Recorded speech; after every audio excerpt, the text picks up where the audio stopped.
Hey everyone, welcome back. Notion is an incredible tool for organizing your life, managing your business, and collaborating with your team. Today, I'm going to show you how to automate your Notion backups and how to restore them using SimpleBackups.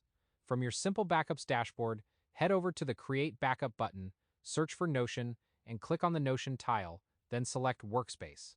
Now, we need to configure our Notion connection. Click the Add button. You'll be prompted to name your connection and authenticate with Notion.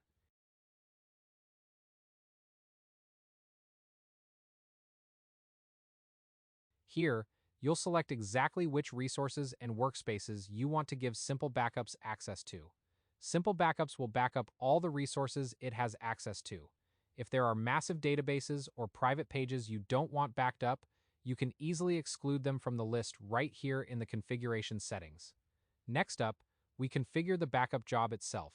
Give your backup a clear, distinguishable name, something like Personal Notion Workspace. Then, select your storage destination.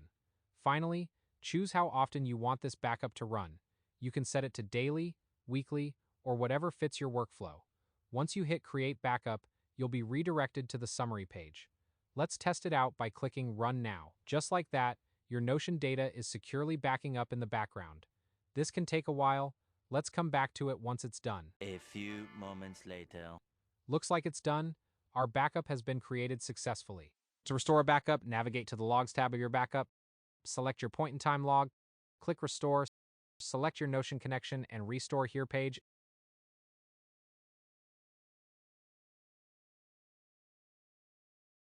and click Restore Workspace. Now, here is the best part. Restoring does not overwrite your live workspace. It creates a separate copy of the workspace using the data from your backup. The process runs in the background and it can take a while, so you can safely close out of this window and grab a coffee. When the restore is complete, you'll see the content appear right inside your Notion workspace, nested under a page called Restore Here. It will be titled something like this: Backup Restore, your backup name, complete with the date and log ID. From there, you can just drag and drop the recovered pages or blocks back to wherever they belong. And that is it. Automated, stress-free backups and point-in-time restores for your entire Notion workspace. If you found this tutorial helpful, make sure to hit the like button and subscribe for more tips on automating your workflow and protecting your data. You can find the link to SimpleBackups in the description below. See you in the next one.